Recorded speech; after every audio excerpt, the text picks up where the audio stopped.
Happy Friday, everyone. I don't know if it's anything like me, but you're probably dragging. So sit back, relax, and Felicity Woodcraft. I almost called you Wordcraft. Oh my I goodness. know.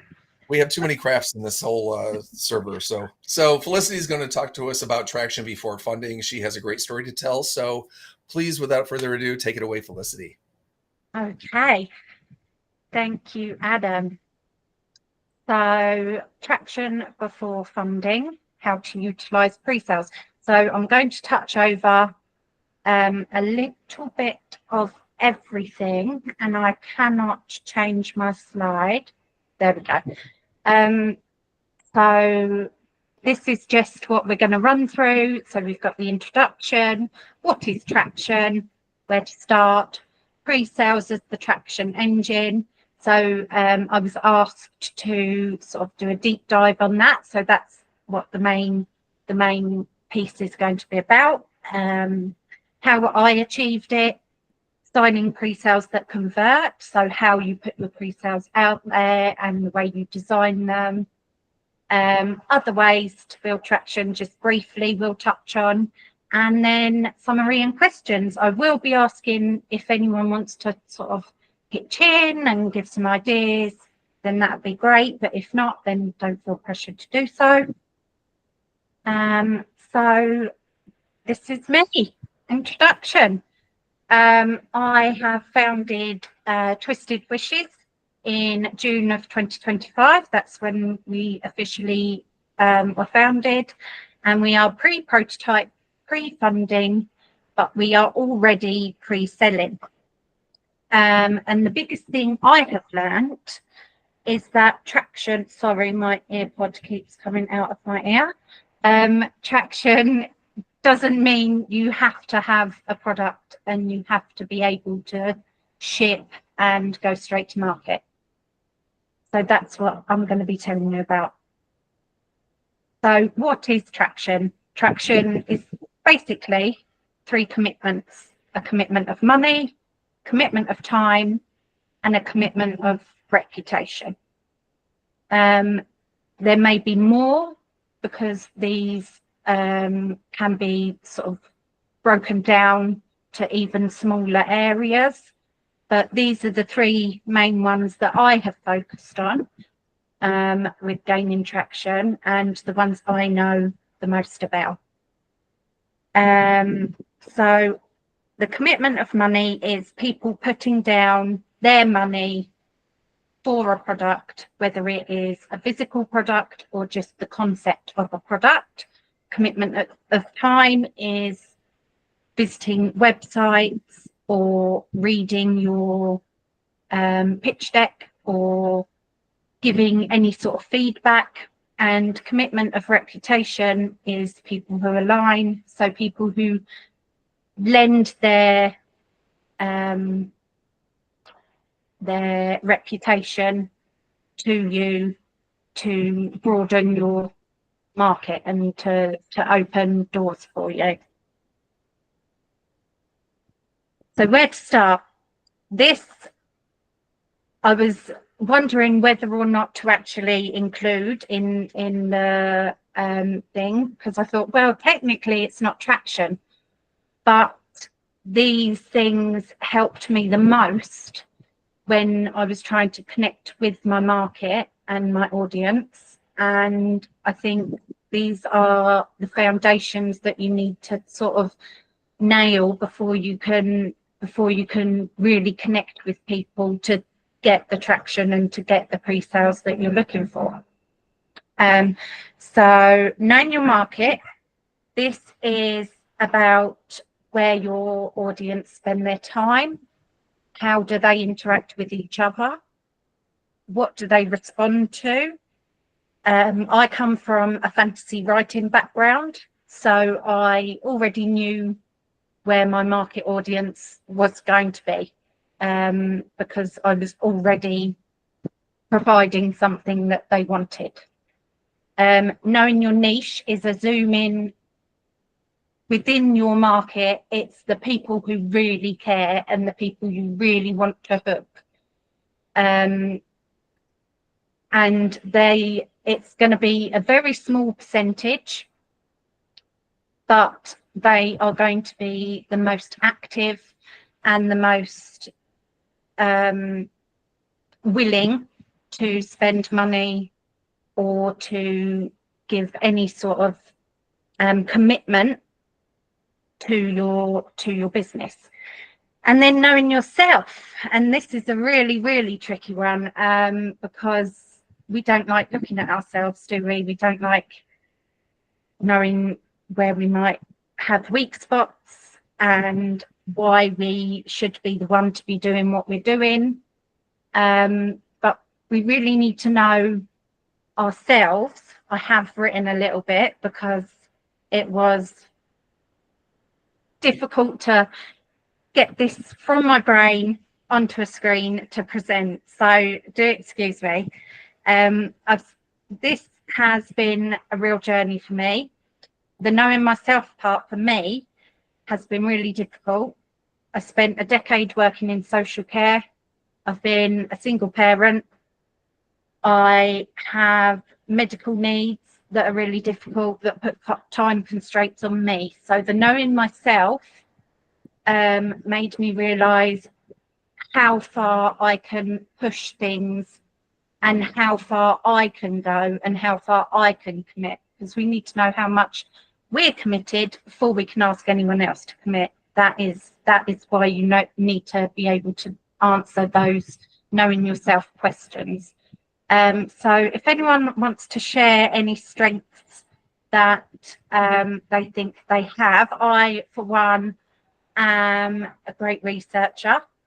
I love research. I will spend hours on it. Something I'm not very good at is actually organisation. I really struggle. I'm not very organised at all in my home, in my work, wherever it is. My brain is too creative for organising, so that is somewhere that I really struggle. So if anyone else would like to share, just pop your hand up. If you don't, we'll move on. That's fine. Okay. So a deep dive into pre-sales, as a traction engine. It's basically when people buy in to your concept, your product, before you have it, but you have a physical payment link. It's not a full price payment. It is a margin and just a small token to say, yes, we want this product, we love this product, and we want first dibs. Why it's powerful. It builds a pool of early supporters who feel personally invested in your success. It can bring in cash flow before manufacturing, and it gives immediate proof of demand for investors and for anyone else you may need to partner with, whether it's manufacturers or anybody else. You can take it and show people, I have customers putting money down for this. I am serious about this, and it is going to work. And it's really good if you can, you'll see later on, if you can screen capture your actual figures or where, how you've laid things out and what systems you're using, just to show that you're not just saying, oh yeah, I've opened pre-sales. You can say, I have opened pre-sales and here is the proof.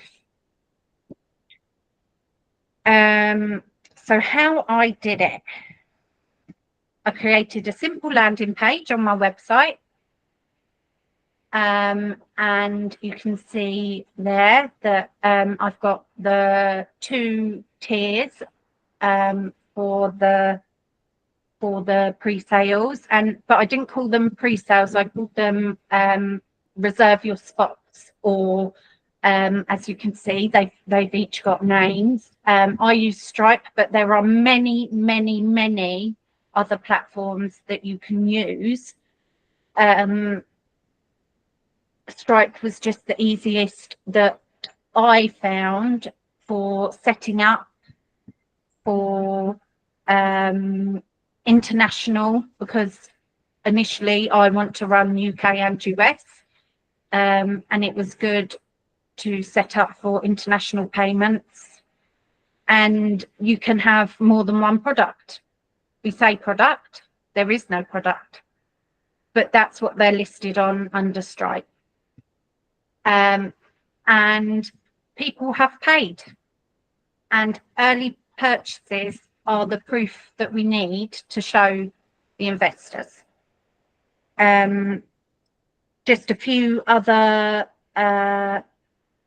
storefronts, I don't know, but checkout links, I think they're called, that you can use. There's PayPal checkout, I've got a list, Shopify, Gumroad, Tidy Cow, and lots more. And if anyone wants any details of those, feel free to message me and I will send you my extensive list that I have from when I was setting my own up.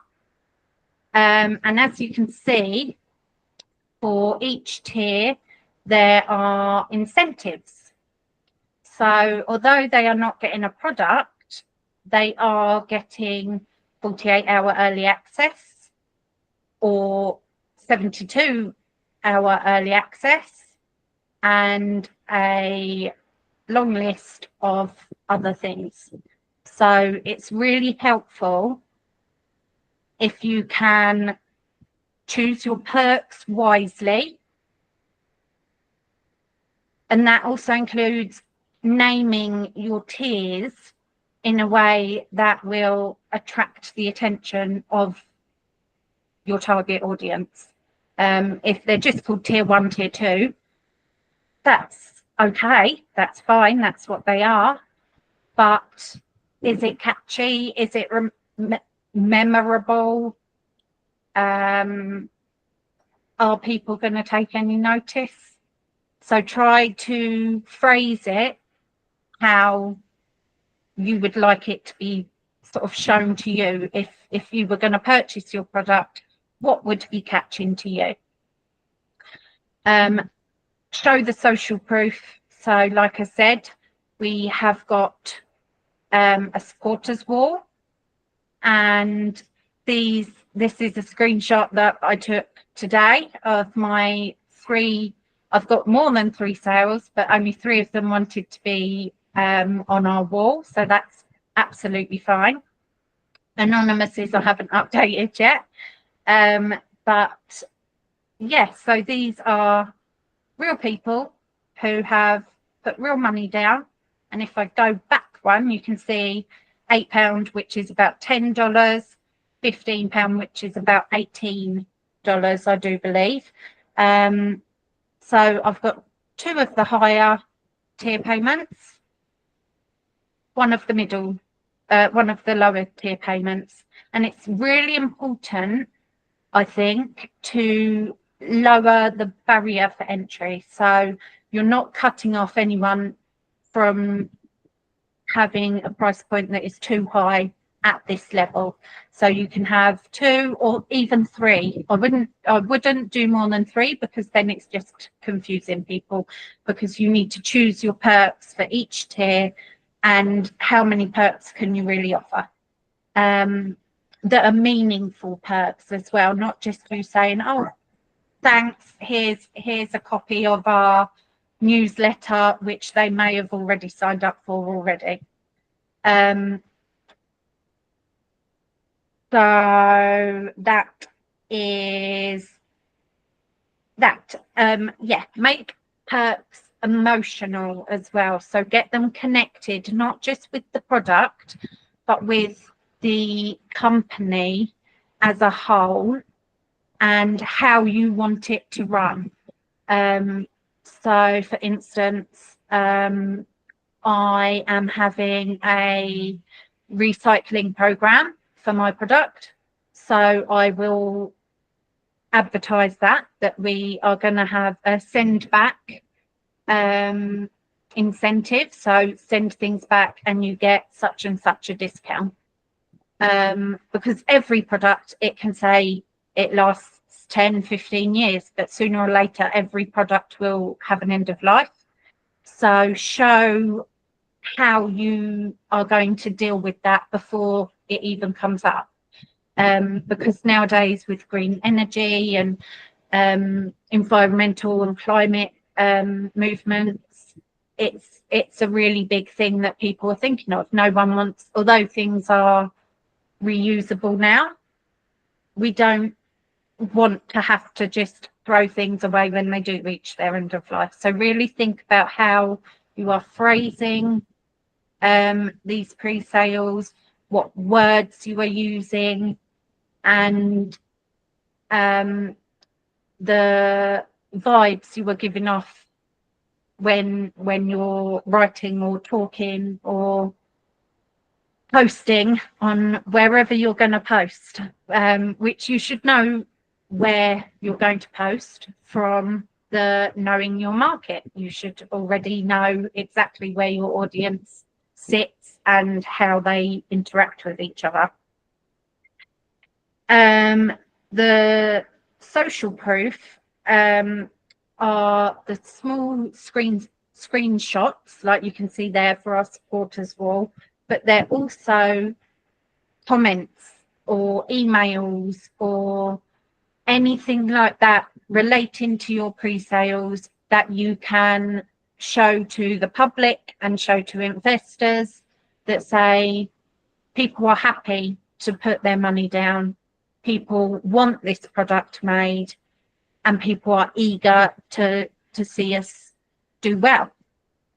Because that's all that traction is, really. Traction is proof that people want your product. And that's what we're looking for. Okay, so other ways to build traction. Commitment of money, we spoke about, and I have got some more to give you on that, but I didn't want to dump everything all on you all at once. Commitment of time. This is when someone invests their time in your project before it's even launched, or your product before it's even launched. So be that clicks, views, reels, however you're gonna get your product or your name out there, make the most of it.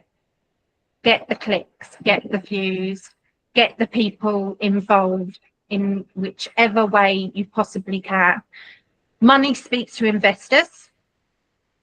Commitment of time quite often speaks more to market, I've found. So things are spread by word of mouth or through various chat sites or social media, however people share things. Your audience is likely to share more because you have shared, or because a friend of a friend has clicked it and said, oh, look at this. And commitment of reputation. So this is, like I said, when someone lends you their name or platform. And I, for instance, have two not massive TikTok creators who are willing to lend me their platform and their name to spread the word of my company and products I'm going to be selling. And yeah, so it's a total of, I think, 170,000 people who interact with them regularly. It's not a sort of one and done, click and gone. And that's 170 potential pre-sales.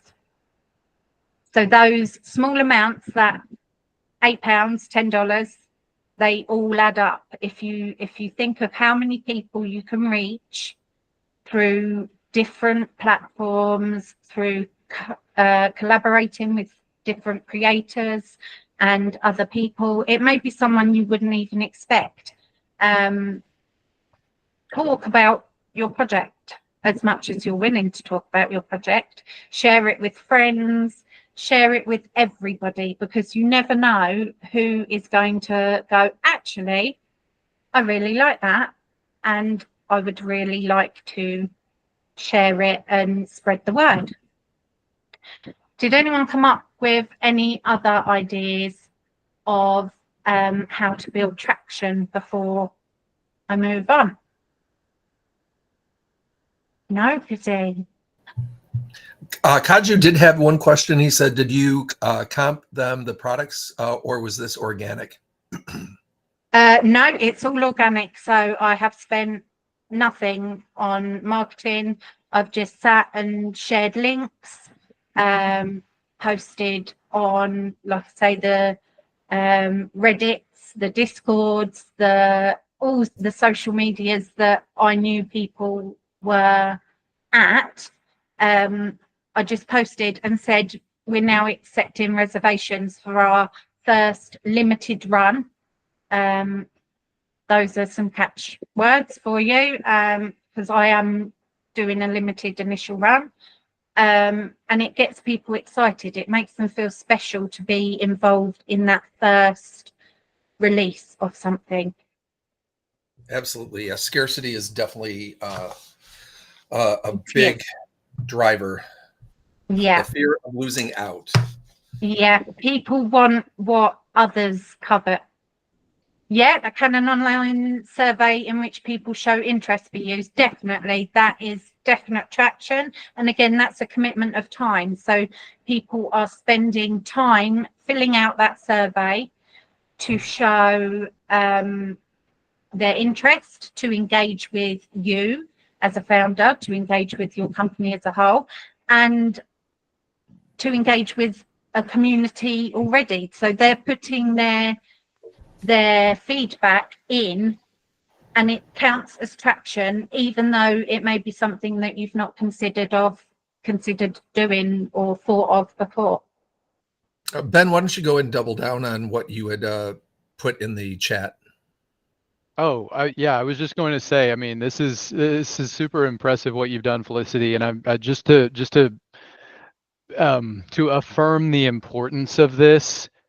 This is the best thing that I can see as an investor. Like, really, it is, if you can make 10% of the money in pre-sales that you can make after the product is available. Like if I'm looking at, $1,000 in pre-sales versus $10,000 in actual sales, those two feel pretty equivalent to me as an investor, just because every dollar that you can make in pre-sales, every pound that you can make in pre-sales, multiply it by 10 or even more in terms of after the product is available. Because if you can get people to buy something that doesn't even exist yet, that, we talk all the time about how the idea is not necessarily valuable, and this is kind of an exception to the rule. Like if you can pre-sell something, that is proof that the idea on its own, that the promise of the delivery of the product actually has value all by itself.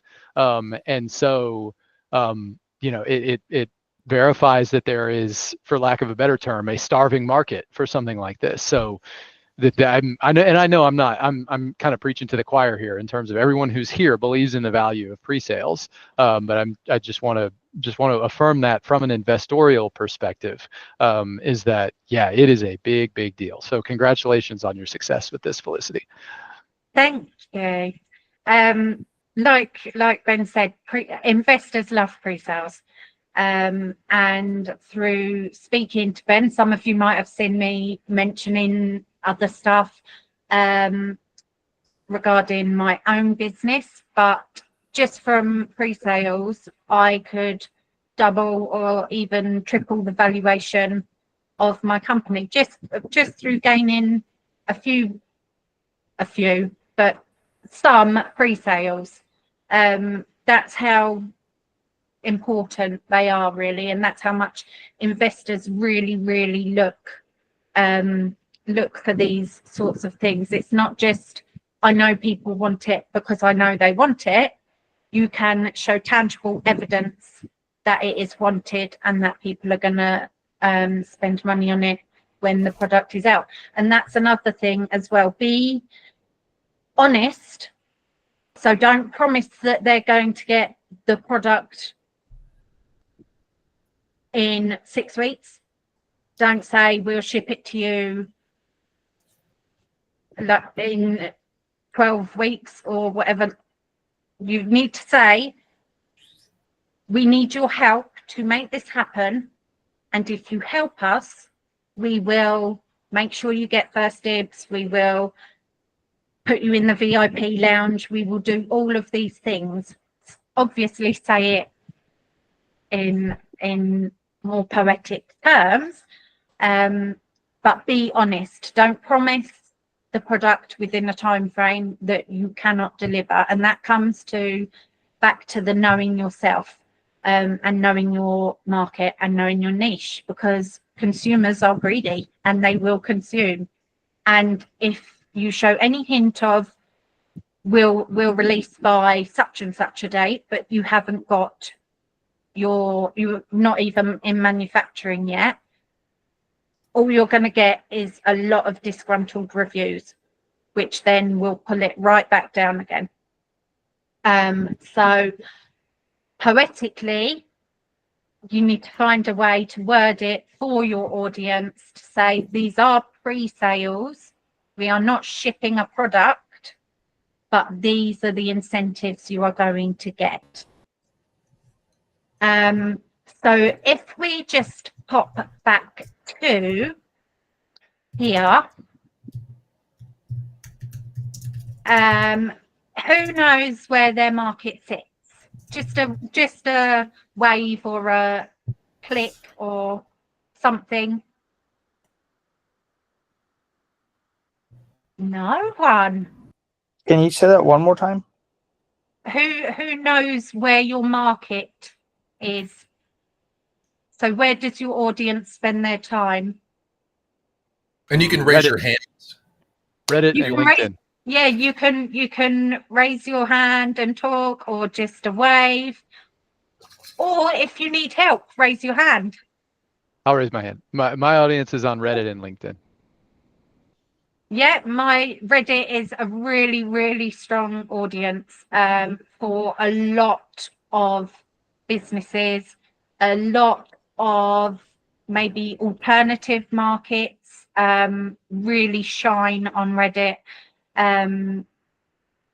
So yeah, that is a really strong one. If you think one community in Reddit can have, I don't know, 400,000 people, I'm part of one that does have 400,000 people. And yeah, sometimes you have to commit to posting your updates regularly. And I know you can get scheduling. I'm not that tech savvy to do scheduled social media and things like that, updates. So I do it all myself, sitting here clicking. Reddit and industry websites. Someone just posted a comment, but it went before I could read it. Oh, I said they also listen to podcasts from this industry website. Yeah.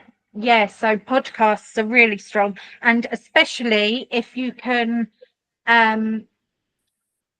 collab with someone who does a podcast, that would be amazing. So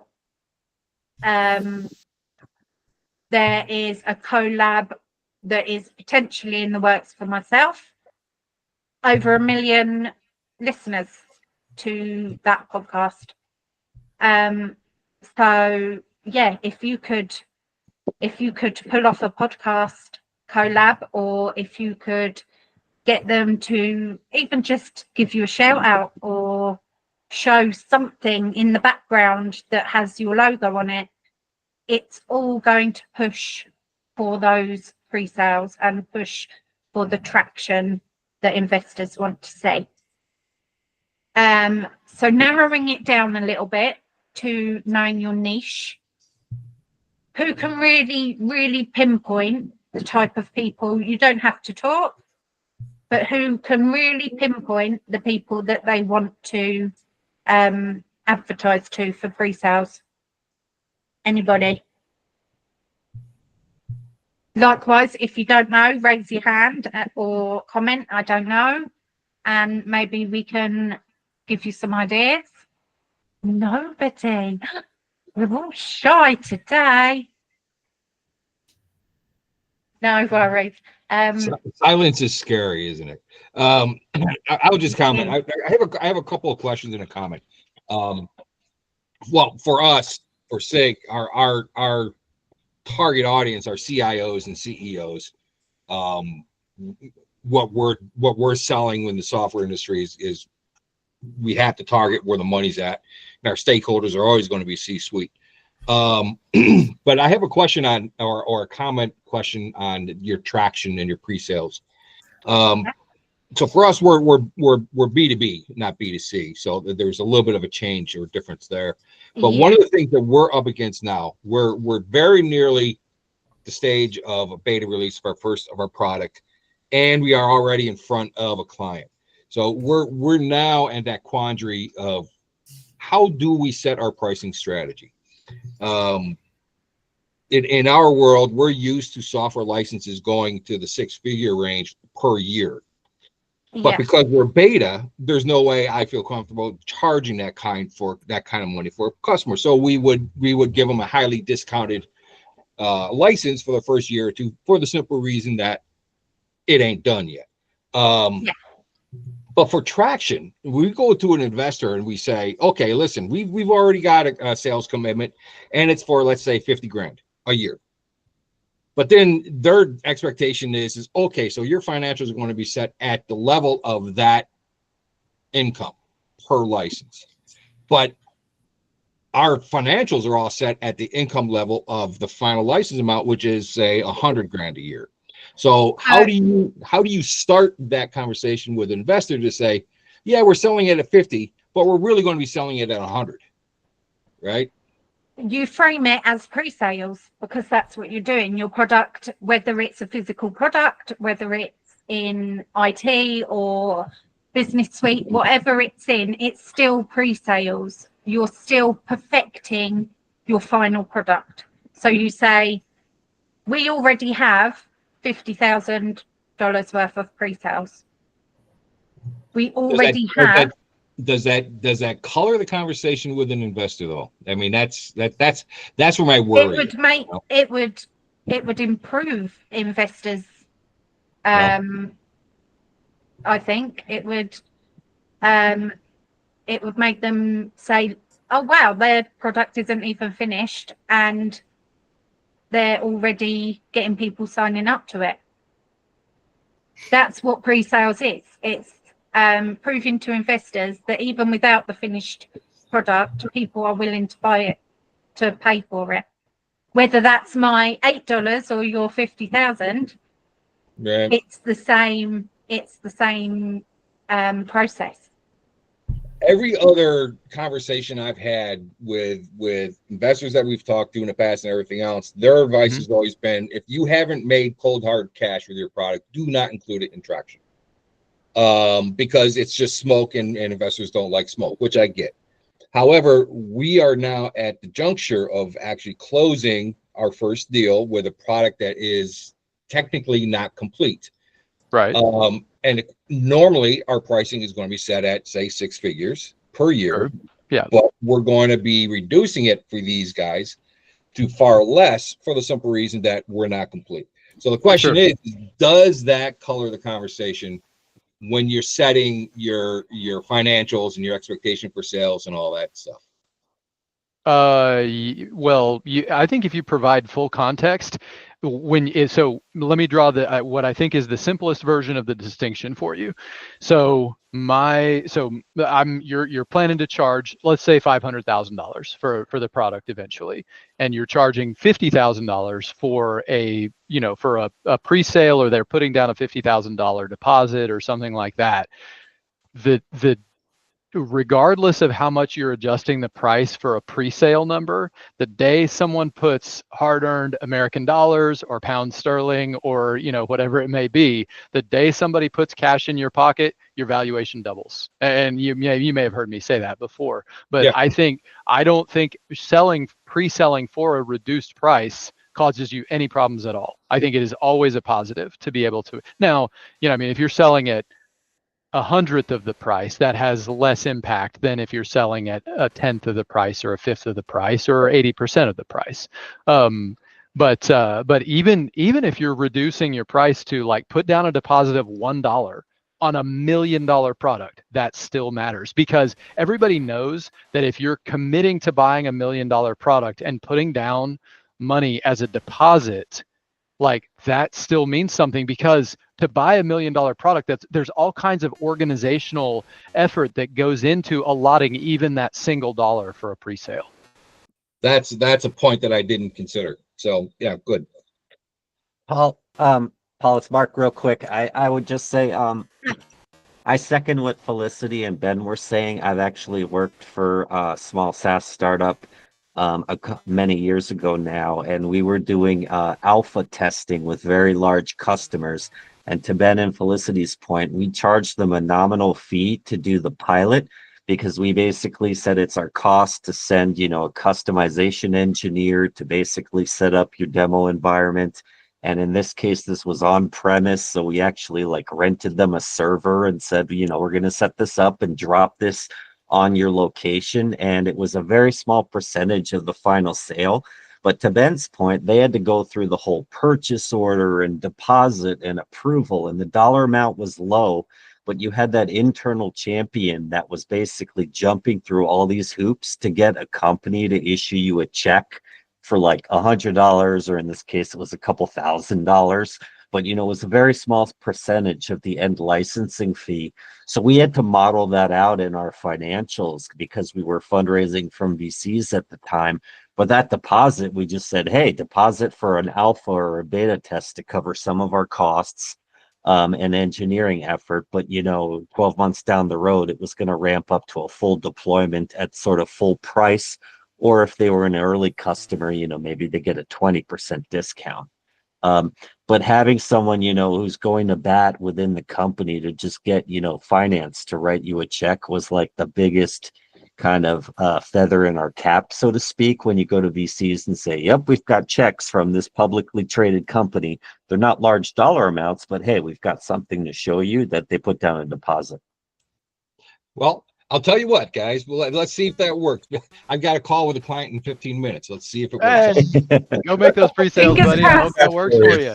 Yeah, wins. Talk about right on time. That's called on time fulfillment. Yeah, exactly. Good old JIT. Does anyone else have any questions about the knowing your market or knowing your niche? Yes. Sorry, Felicity, this is kind of for Mark. Mark, how many of those alpha or beta customers that paid $100 did you keep? Once you went to full deployment, there came time to sort of go ahead and renew, kind of thing.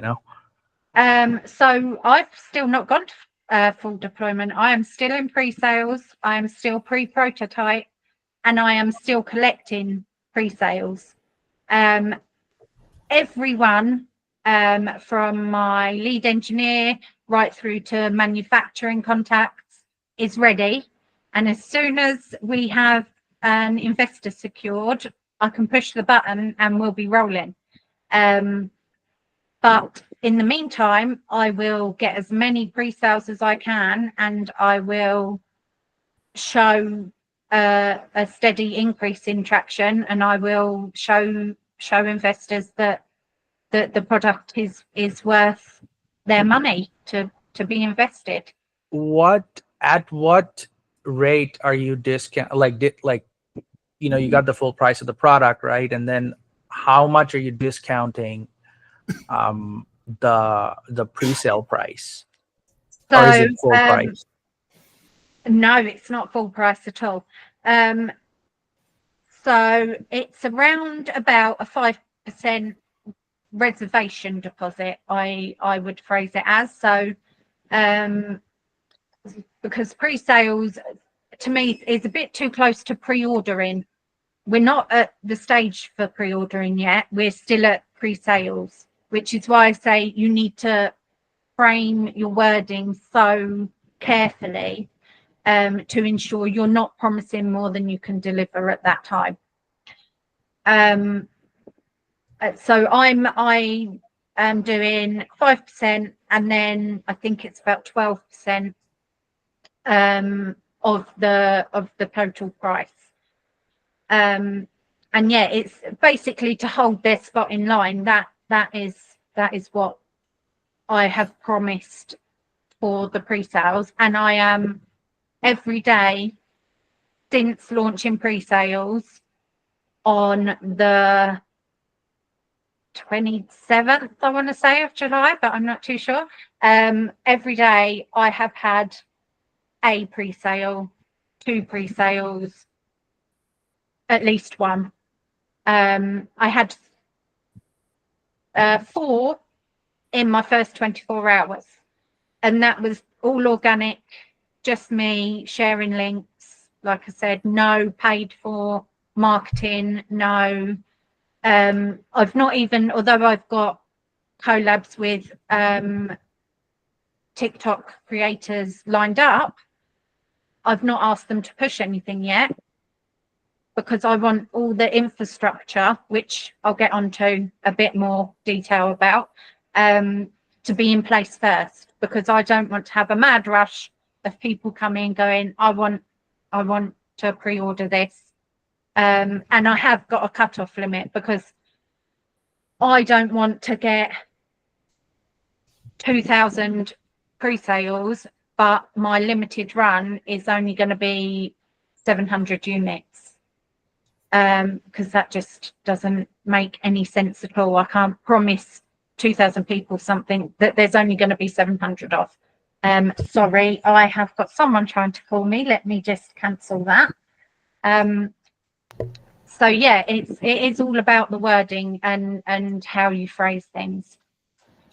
Yeah, I think to elaborate on what Kanju was asking and Felicity mentioned, right? You also, I think, Kanju, you're doing something in the software space too, right? So physical product with logistics and fulfillment and manufacturing, you're going to have some upper bandwidth capacity, because I was on a call earlier where we're like, how much could we pre-sell? We don't want to oversell the manufacturer's capacity.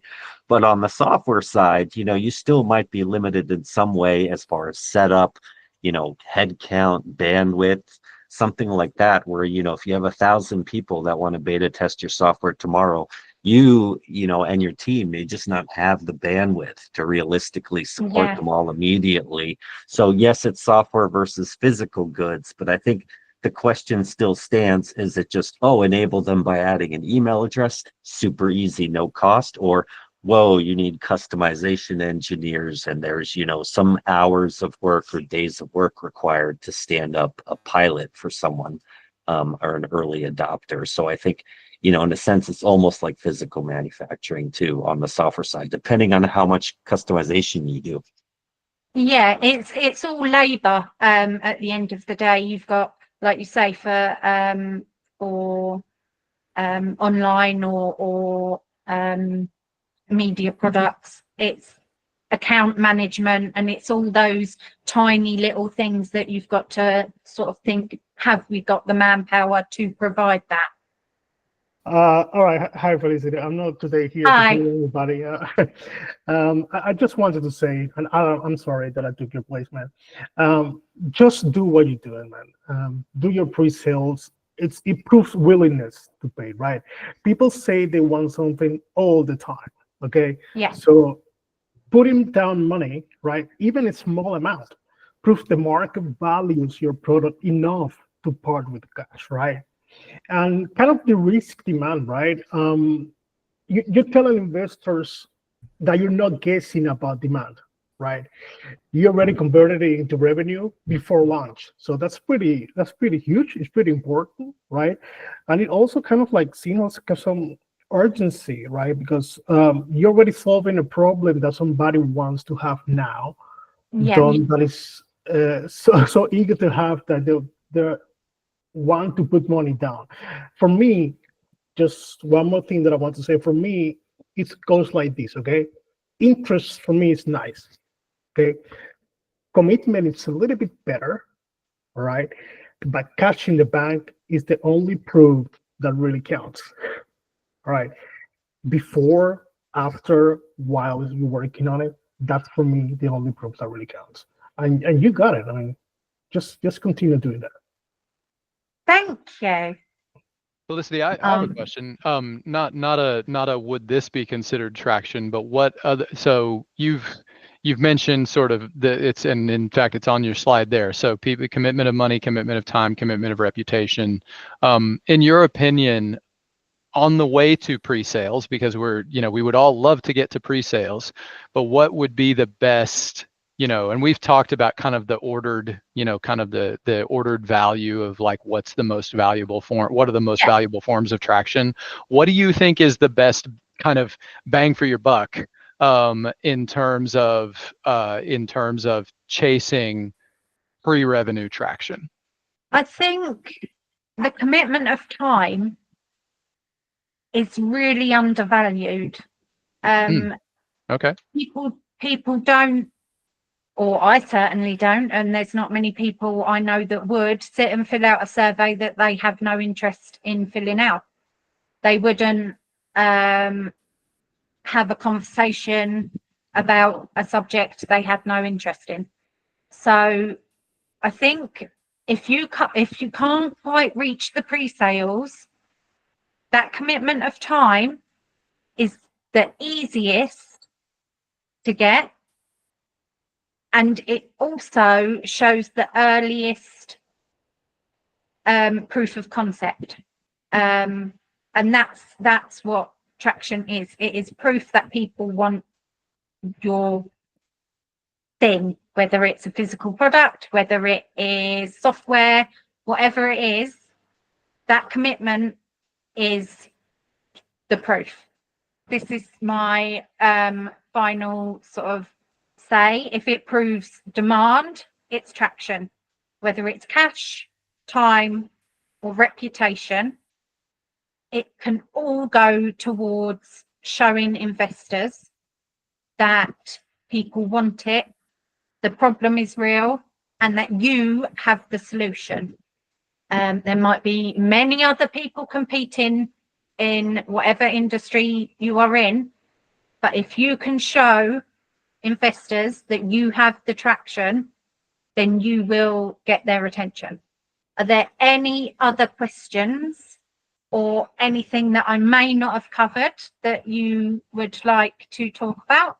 Anybody? Thanks for the time, Felicity. Really appreciate this. What a great presentation. One quick question, maybe. Felicity, Yes. since you mentioned, getting kind of that landing page stood up and stuff, I'm curious, do you have any tips for the audience? Because I literally had a discussion earlier today where it's like, hey, if we want to test this out, let's set up a landing page and maybe paint a vision and have sort of a sign up, but do you have any sort of suggestions if you're trying to get that interest for folks to kind of be aware of your landing page, your product, sign up for the newsletter to get updates? How have you sort of approached that with 100%. a minimal or a $0 marketing budget, right? Some folks are going to be doing guerrilla marketing, zero spend. Some might have a little bit of ad spend. How have you sort of, found your audience, but also sort of been able to get their interest and make them aware of the landing page, this upcoming product that you're launching? I bet I myself am super curious about that because people are trying to stretch their budget and also get some awareness to get those pre-orders, as you said. I'll be upfront. My budget when I started was $0.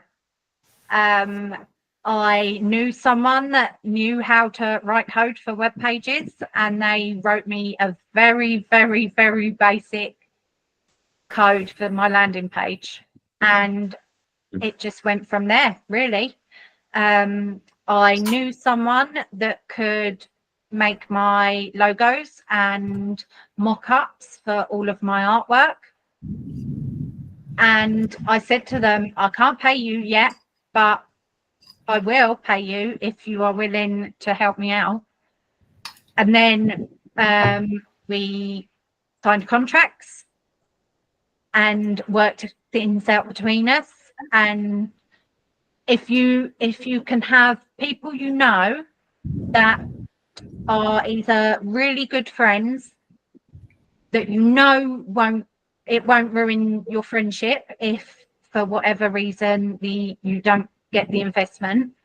Or if you do have a small budget, if you can say, we just want this very standard sort of landing page that shows who we are, then do that. I host my website through GitHub, but there are many others ways you can do it. And again, if you want specifics, I'm happy for people to message me, and I can give them my full step-by-step of what I used, but the other options that I found.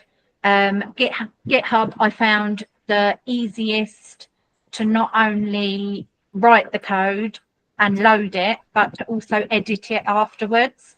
It's really quick to go live, and yeah, I've had no troubles. And they're all either free subscription services that I've used, or like £5, so $8 to $10 a month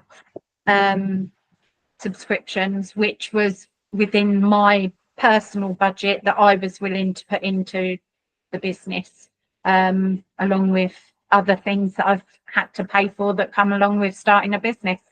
Yeah, I think to your point, some of those free tier options are great for setting up the landing Yeah, page and and they're the web really, hosting and even the newsletter. If you're just getting started, a lot of them have the free tier, so you can get that early signal without really having to yeah, spend anything up front. So that's a really good suggestion. most of them are up to sort of, especially for the subscriptions, 500 contacts or purchases or whatever that specific thing is used for, up to 500 a month. And I thought, well, it's going to be a little while before I get to 500 a month, so that's perfect. I don't need to worry about the budget for it. Are there any other questions? All right. Thank you very much for having me. It's been Thank a pleasure. Excellent presentation, Felicity. Thank you very much. Thank you. And if anyone does have any questions, do feel free to message me. Sounds good. All right, everyone. Have a terrific rest of your Friday, and we will see you in the server.